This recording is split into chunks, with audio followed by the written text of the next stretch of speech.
fluffy, porky steamed buns, ultra comforting chicken noodle soup, and Thailand's most famous dessert. When I'm in Thailand, I love nothing more than eating all the street foods, the steamed buns, the soups, the desserts, but making street food at home, now that kind of seems a little bit daunting, but I figured out an easy way to make these 3 recipes at home. Let's do it, my friends. Let's make 3 street food dishes in a rice cooker. Barbecue pork steamed buns. Okay, this is like a mainstay of Asian street food, but you know what? I actually think when you make them at home from scratch, they taste even better. So my recipe starts off first of all with the dough. For the dough, I'm going to use my bread maker. So into my bread maker bowl, I'm going to put my plain flour, skim milk powder, baking powder, dry yeast, sugar, vegetable oil, and some warm water. Now this just goes into the bread maker and I'm just going to let it knead for about 20 minutes. Once the dough has been kneaded, I can tip it out and then pop it into a bowl, cover it up and let it rise for 1 hour. Now let's chit chat about the filling, because this is where you can really make your homemade version taste, I think, better than a street food version. That's right, it's all about the filling, my friends. Okay, so let's start off with the barbecue pork. And I have here my homemade version. You can also use a restaurant version as well, but the point is that we've got lots of barbecue pork and our buns will be really nice and porky. Just cut the pork into small dice, just like this. To cook the filling, I'm going to use my Panasonic rice cooker. And now the cool thing about my Panasonic rice cooker is that it has a whole load of multi-functions here. Not just rice, I mean there is rice, there's lots of different types of rice, including a low starch rice, which is really innovative. Heat the vegetable oil in your rice cooker bowl, add in some garlic and onion, give that a bit of a stir, add the pork into your garlic and onions, then add store-bought char siu sauce, soy sauce, white sugar, vinegar, and then I've mixed some corn flour with some water. I'm going to add that in as well. Give it all a mix and just let it kind of simmer away a little bit till it's nice and thick, just like this. Now that your dough has had time to rise, it'll look like this. Uncover it and then, I love the look of freshly risen dough and it smells amazing too. Just tip it out onto a floured surface and then just kind of roll it up into a cylinder and divide it up into 16 equal pieces. Well, as equal as you can get them anyway.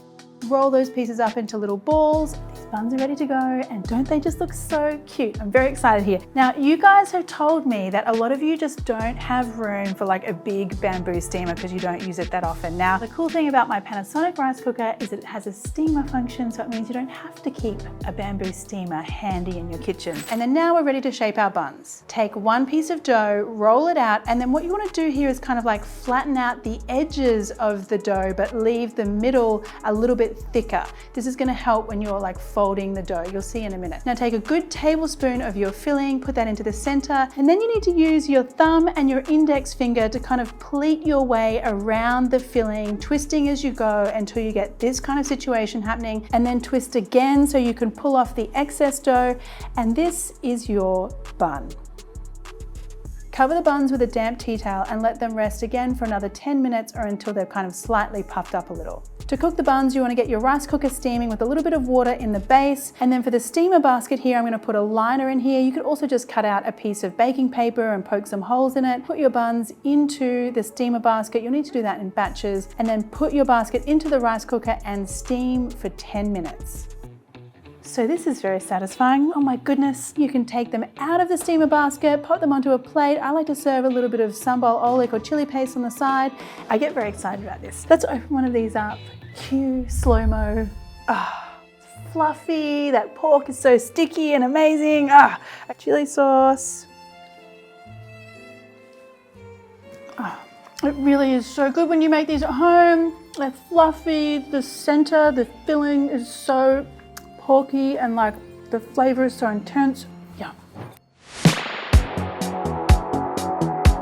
Now let's get going on the broth first of all. This is the secret flavor ingredient you need to get the best street food broth. To start the broth, you want to make a paste using garlic, coriander roots, so that's this part of the coriander. It's got loads of flavor, and also some black peppercorns. Use your pestle to pound that into a rough paste so it looks something like this, and then spoon that into your rice cooker.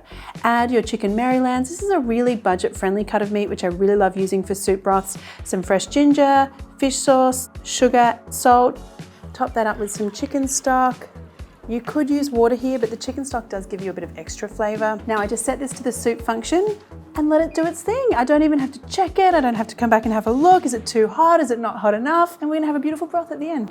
While your chicken broth is doing its thing, let's make a simple chili vinegar. This is the kind of condiment that you'll see at every street stall in Thailand selling noodle soup. I think it's essential and it's super easy to make. Just fresh chili and plain old white vinegar. Okay, I can tell this is gonna be good because I can already smell it. Open up the rice cooker and I mean all of that steam and all of that lovely broth. Look at that, it smells so good. Our chicken is beautifully steamed and cooked in there. It's released all of its yummy juices into our broth. Just set that aside, let it cool down. And now check out that broth. I mean, this is the kind of soup broth hack that I'm always looking for. So good. Now that the chicken is cooled down, you can just shred it up and discard the bones. For the noodles, you have some options here. When you're at a street cart vendor in Thailand, you can choose from all sorts of different noodles. You can use rice stick noodles, vermicelli noodles, fresh egg noodles. I'm choosing to use fresh egg noodles today. So pop them straight into your serving bowl and then let's build this bowl. Scoop some of your chicken in, add in some herbs. I'm using some freshly chopped coriander and spring onion here, and then ladle over your beautiful chicken broth.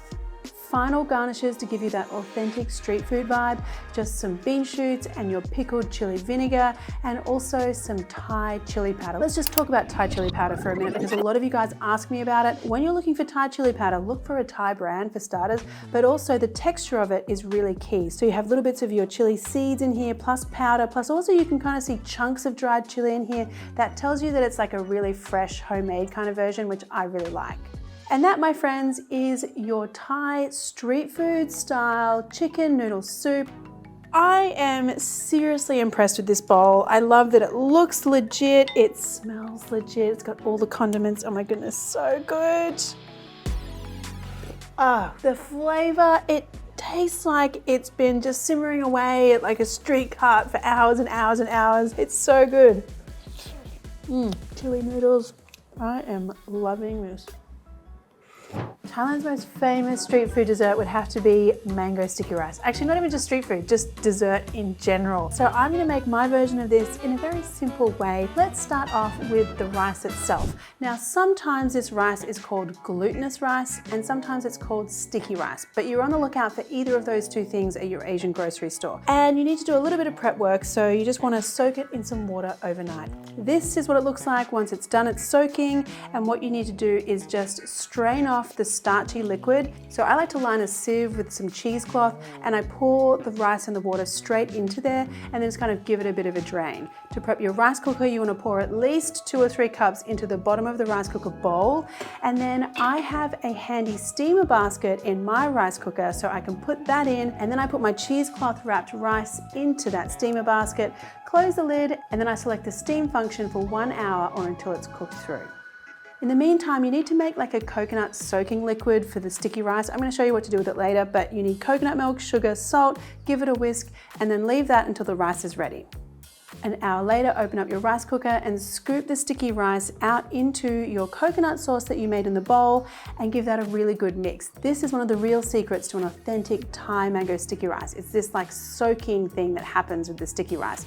So you want to cover it and then let it sit for about an hour or so that that sticky rice gets really coconutty and sweet and yum. In the meantime, I'm going to make the coconut sauce that gets drizzled on top of the mango sticky rice. So in this little bowl here, I'm going to add some rice flour and then just a little bit of the coconut milk that I'm going to use for the sauce. Just give that a mix, and this is really to ensure we don't get lumps a little bit later on. Now back in the rice cooker, I add the rest of the coconut milk, sugar, a little pinch of salt, and then heat your rice cooker up and just give it a stir until the sugar dissolves. Now I'm going to add in that rice flour paste that I made and stir that through, let that come up to a bubble, and at this point you should have this really yummy thickened coconut sauce.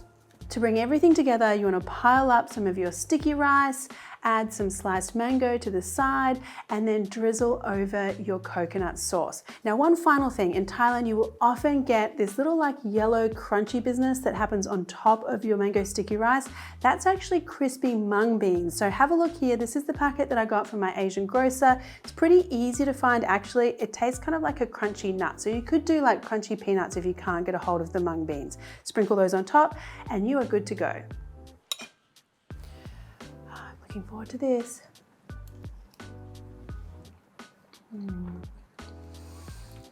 always just so good. I love this dessert. And that sticky rice is cooked perfectly. Yum.